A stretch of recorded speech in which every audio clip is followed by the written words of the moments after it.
Uf, qué responsabilidad. Qué responsabilidad seguir después de este tiempo tan hermoso de alabanza, ¿verdad? Yo digo, ¿y ahora qué digo? Gracias a Dios tenemos su palabra y Él es el que habla a través nuestro.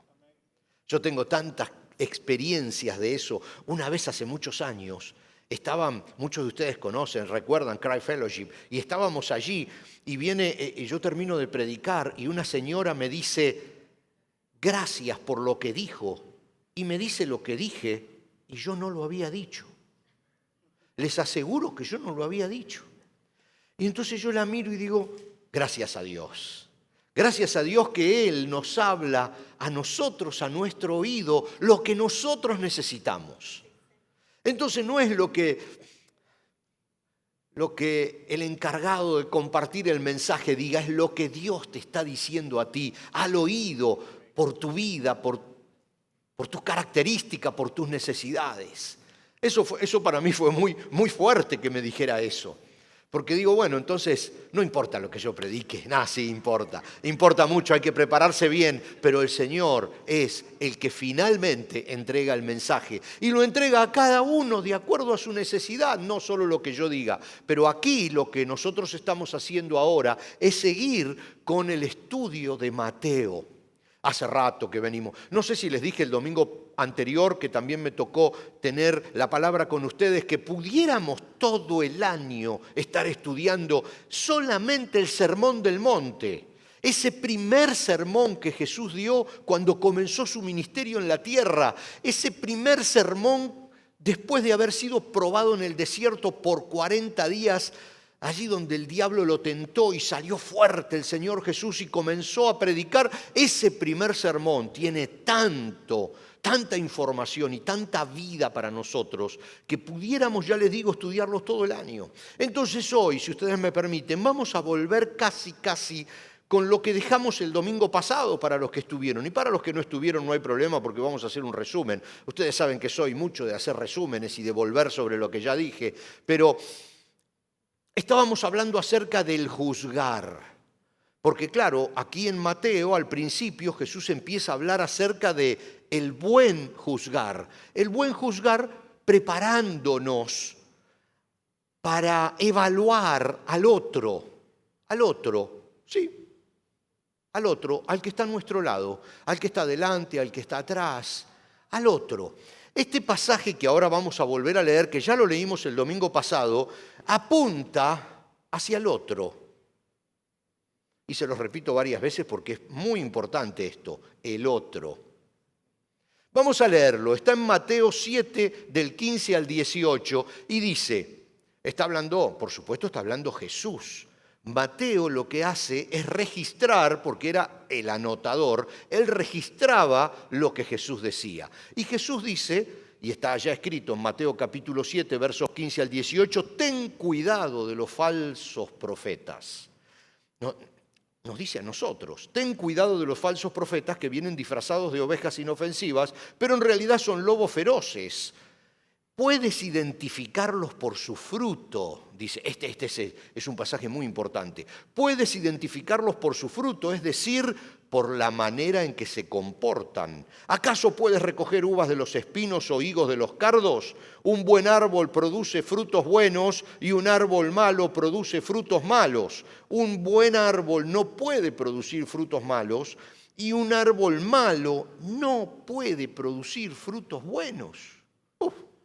Súper cortante, dice, por la manera en que se comportan los otros, nosotros podemos evaluar su comportamiento y darnos cuenta porque hay muchos otros que están de pronto disfrazados de ovejas, pero en un determinado momento se le sale el indio, como decimos nosotros allá en nuestro país. Se le sale de adentro el indio. ¿Sabe lo que es el indio? Es la pasión. Esa cosa que no se puede ocultar. Hay una película que se llamó El secreto de sus ojos, que fue ganadora de un Oscar hace, creo que en el 2009. Pero a mí me impactó esa película, y varias veces hice referencia a esa película en algún que otro mensaje y en algún que otra charla, porque resulta que un delincuente, un asesino, había cometido un delito y se había escapado, había huido y había cambiado su fisonomía. Se había pintado el pelo, no sé, se había afeitado la barba. ¿Saben lo que podría hacer yo sin bigotes? No me lo puedo imaginar. No me lo puedo imaginar. Se había afeitado el bigote y resulta que había cambiado la ropa, había cambiado el lugar donde vivía, había cambiado todo. Todo. Pero la policía sabía que era fanático de un club de fútbol. Racing, para los que saben. Racing Club de Avellaneda. Era fanático de un club de fútbol. Entonces, en el final de un campeonato, cuando ese equipo de fútbol tenía que jugar la final y era un partido súper importante, la policía lo va a esperar al estadio. ¿Por qué? Porque sabían que uno puede cambiar cualquier cosa menos su pasión. Y esa fue la frase, una de las frases que a mí me impactaron en la película, porque lo encontraron, porque fue al estadio. Y uno de los protagonistas dice, uno puede cambiar la ropa, uno puede cambiar la forma de vida, uno puede cambiar el color del pelo, uno puede cambiar muchas cosas, pero lo que no puede cambiar es su pasión. Entonces acá Jesús nos dice, muchachos, miren un poquito más allá de la superficie. Y de hecho hay un pasaje que los comparto otra vez con ustedes, que ya lo vimos el domingo pasado, Juan 7:24. Y lo digo fuerte para que las chicas lo pongan en pantalla. Juan 7:24. Ahí está. Juan 7:24 dice, miren más allá de la superficie para poder juzgar correctamente. Entonces Jesús nos dice, vamos, seamos inteligentes, miremos un poquito más allá de la superficie. Miremos porque en algún momento al otro, su pasión lo va a vencer. Le va a salir el indio y entonces ahí nosotros podemos evaluar si realmente es una oveja o es otro animalito disfrazado de oveja. Pero volvamos al pasaje, al primer pasaje, al pasaje base de lo que hoy quiero compartir con ustedes, con la ayuda de Dios. Compartir con ustedes porque es algo que a mí me impactó y a veces es difícil compartir lo que a uno le llega. Pero cuando uno estudia estos pasajes, uno recibe tanto de Dios y después en 25 o 30 minutos, porque no me dejan predicar 40 hoy, Hoy tengo que predicar menos porque el pastor Andrés tiene la segunda parte, que es la Santa Cena, entonces me acortaron. Entonces es difícil poner tanta información y tanto que a uno Dios le dice y poder transmitírselo. Pero entonces vamos a ver de nuevo este pasaje. Este pasaje que por supuesto estaba en Mateo 7, ahí está, lo pusieron. Mateo 7, 15 al 18. Mateo 7, 15 al 18. ¿Saben que este pasaje es un pasaje reversible? Ya empecé con las cosas raras. Pero es un pasaje reversible, porque nos habla del otro, ¿verdad? Pero a ver, Andrés, vení un minutito, pasa, un minutito. A ver, él es el otro. Yo tengo que evaluarlo. ¿Soy el animal? No, el otro. Pero ahora miren, ¿quién soy yo para él? El otro. Ese es el punto clave, gracias. Ese es el punto clave. Todos somos el otro para alguien. Entonces, cuando en este pasaje Jesús nos dice, evalúen al otro, cuando yo soy el otro, me están evaluando. Todos los que nos rodean, para todos los que nos rodean, nosotros somos el otro. Y cuando nos ponemos en esa posición, ya cambia, porque ¿cómo me ven los demás? ¿Me ven como una oveja? ¿Me ven raro? Que todavía no me pueden definir, porque eso sucede cuando uno dice, ¿y cómo me ves a mí? No sé, sos un tipo raro. No te puedo identificar porque no nos ven directamente como ovejas. Dicen, en cualquier momento a este se le sale el indio. Porque claro, el viejo hombre lucha con el nuevo hombre y en algún momento se sale el viejo hombre y entonces la gente dice, no lo puedo identificar.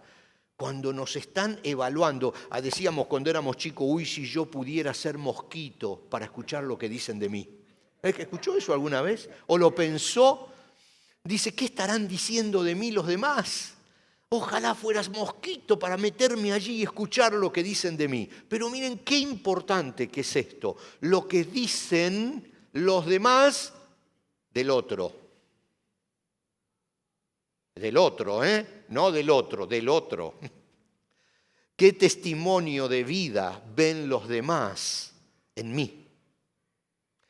El apóstol Pablo, en Romanos, en una carta que le escribe a los cristianos que estaban en Roma, Romanos 12, 17 al 18, yo voy a poner un parlantito del otro lado para que me escuchen, Romanos 12, 17 al 18, dice, el apóstol Pablo les dice a los romanos y nos dice a nosotros, por supuesto, compórtense de tal manera que todo el mundo vea que ustedes son personas honradas. Hagan todo lo posible por estar en paz con todos. Es un esfuerzo, es un trabajo. ¿Por qué? Que los demás vean significa que no solo es necesario ser, sino es necesario demostrar que soy. Claro, entramos en un problemita, porque uno dice, no, yo estoy en paz con Dios, yo soy, yo sé la relación que tengo con Él, pero soy el otro de mucha gente. Y esa mucha gente tienen que ver reflejado a Cristo en mí. Si no, hay un problemita, hay un mal testimonio. Hay un mal testimonio. Por eso el apóstol Pablo dice, un buen testimonio, que vean que ustedes son personas honradas. Hagan todo lo posible. Esfuércense porque la casa de ustedes sea algo así como una embajada del cielo. Sea como un pedacito del cielo en la tierra. Quizás ustedes tienen algunos ejemplos, pero yo siempre recuerdo el de una familia que vivía en un barrio y sus vecinos, ninguno había querido aceptar el evangelio, pero sabían que ellos eran cristianos. Y una vez un vecino tuvo un problema de enfermedad muy grave, ¿y qué fue lo primero que hicieron? Ir a golpearle la puerta y decirle, yo sé que ustedes creen, por favor, oren por mi esposo. ¡Qué interesante!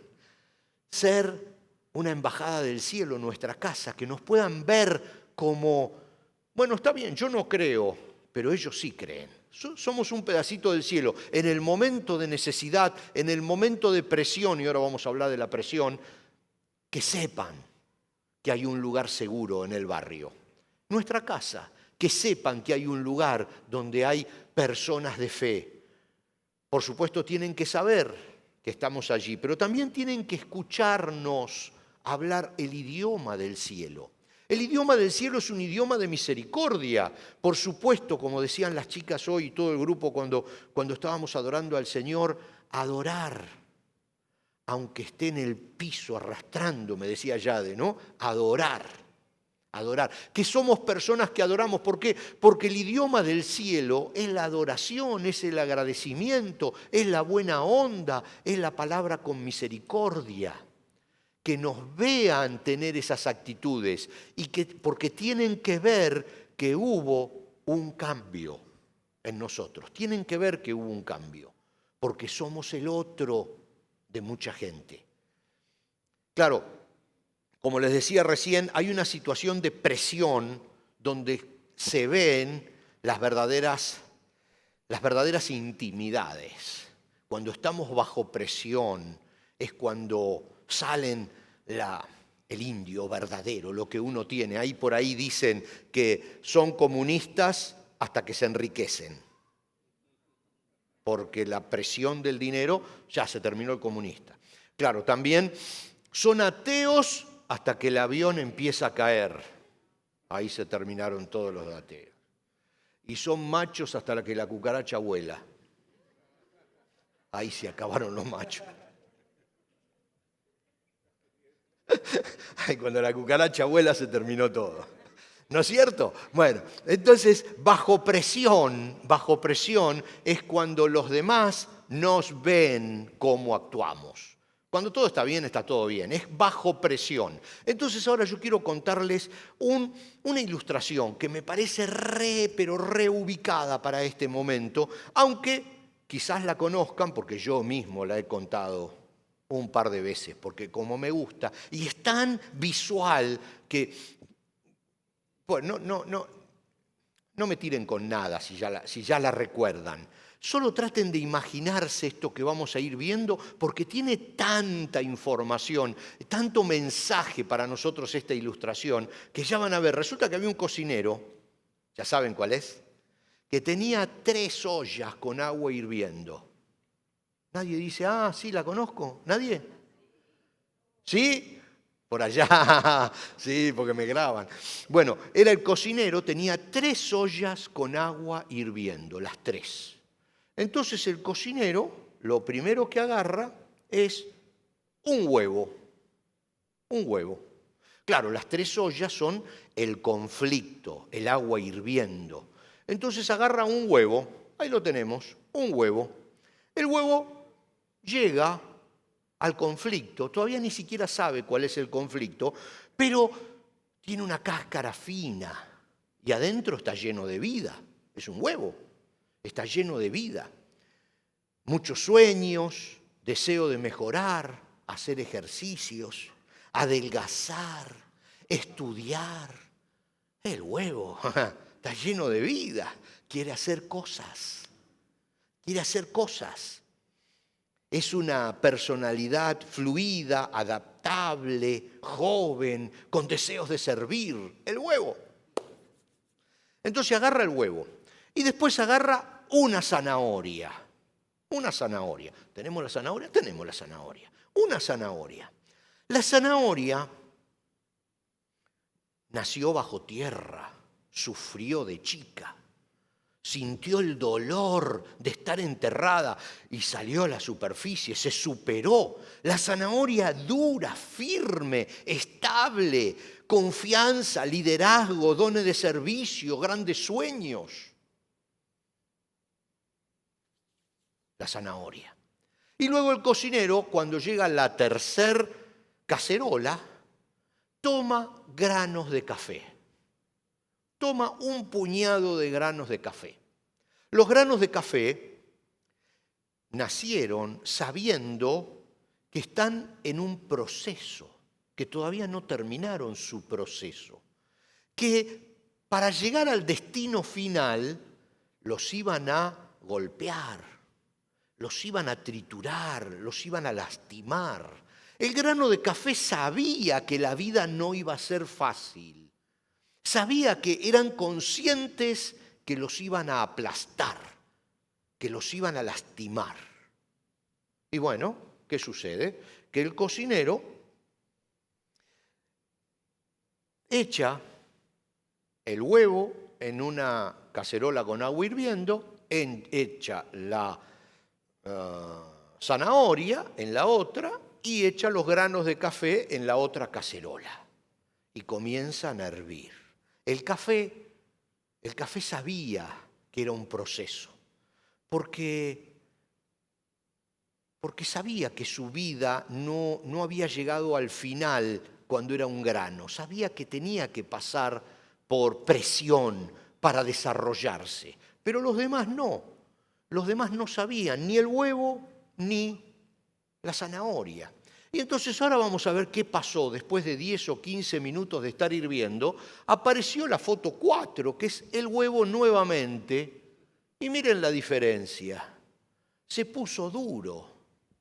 El conflicto lo endureció. El agua hirviendo lo secó. Ya no hubo más sueños, hubo inconformidad. El huevo es esa persona que dice, a todo no va a andar. No importa qué es, no importa qué, no va a andar. No, negativo. ¿Por qué? Porque se secó. De afuera está igual. Tiene la misma cáscara. Si uno lo saca y lo pone contra otros huevos que están crudos, no se nota la diferencia. Pero adentro está seco. ¿Por qué? Porque el conflicto lo secó. Pasó por el conflicto, pasó por el problema, pasó por esa situación dolorosa por la que podemos pasar todos nosotros y salió duro, porque entró a la vida sin saber que la vida es difícil, sin saber que iba a tener que pasar en algún momento por un conflicto. No estaba preparado para pasar por un conflicto. ¿Y qué pasó? Se endureció. Y realmente hay mucha gente que de afuera se ve normal, pero de adentro está dura, está impenetrable, por más que la cáscara se ve igual. Ahora, ¿y qué pasó con la pobre zanahoria? La zanahoria, después de pasar un problema serio, ahora vamos a ver la zanahoria, miren, claro, los años, alguna enfermedad, un problema serio, una separación, un conflicto. ¿Qué pasó con la zanahoria? Se ablandó, se puso fofa, no, débil, cansada, desanimada, sin deseos de trabajar, sin deseos de ayudar a los demás. Se ablandó, muy por el contrario, no se puso dura como el huevo, no se secó, pero se ablandó. Vamos a decir, ya está, ya pasó, hagamos lo que se pueda. Total, da todo lo mismo, hagamos lo que se pueda. Se ablandó demasiado. Pero vamos a lo que queremos oír. ¿Pero qué pasó con los granos de café? Después de ser rotos y estar dentro del agua hirviendo por algunos minutos, ¿qué fue lo que pasó? A ver, vamos a enumerarlo. Lo primero, cambiaron el color del agua. El agua era el conflicto. Cambiaron el conflicto en bendición. Cambiaron el color del agua. Luego, ¿qué hicieron? Cambiaron el sabor del agua. Porque eran granos de café hirviendo. Cambiaron el olor del agua. Tanto cambiaron el olor del agua que todos los que olían ese olor les daba ganas de tomar café. O sea, fueron contagiosos con lo que les estaba pasando en el medio del conflicto.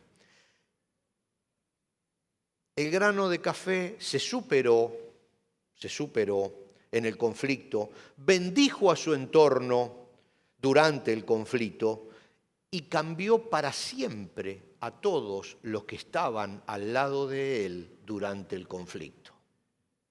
Miren qué interesante lo que sucedió. Ese es el milagro que deben ver en nosotros, que somos los otros de alguien cuando pasamos por un conflicto.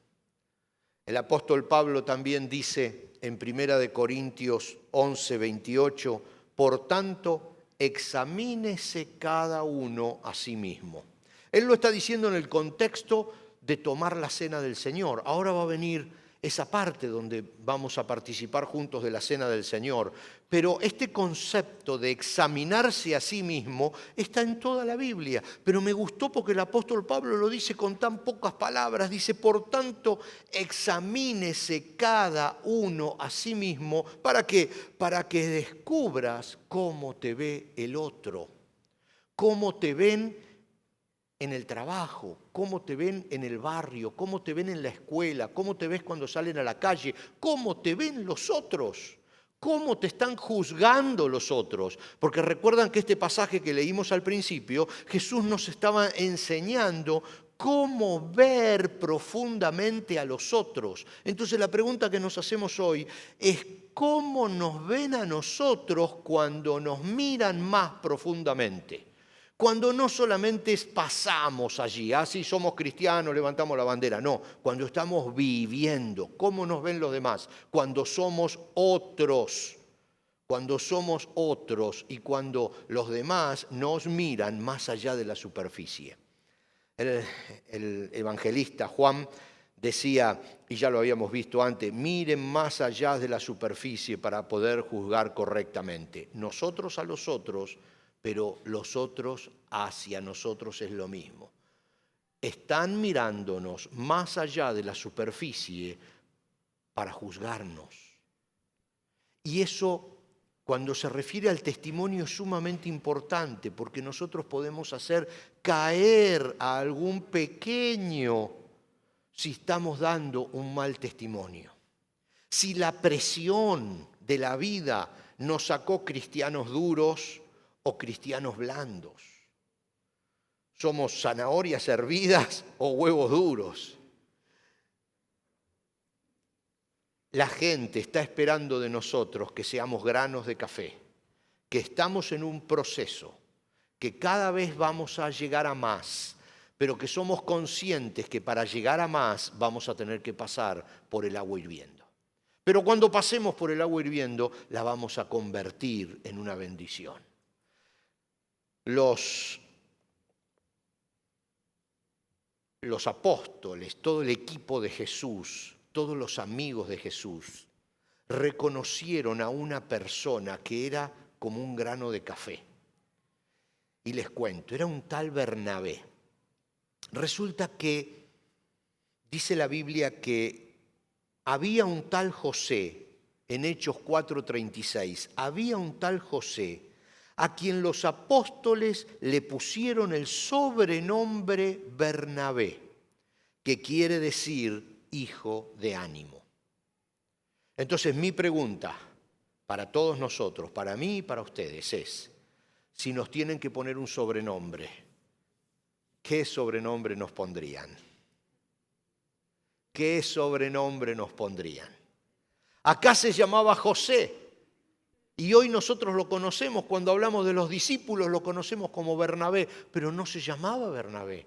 Lo llamaban Bernabé porque significaba hijo del ánimo. ¿Por qué?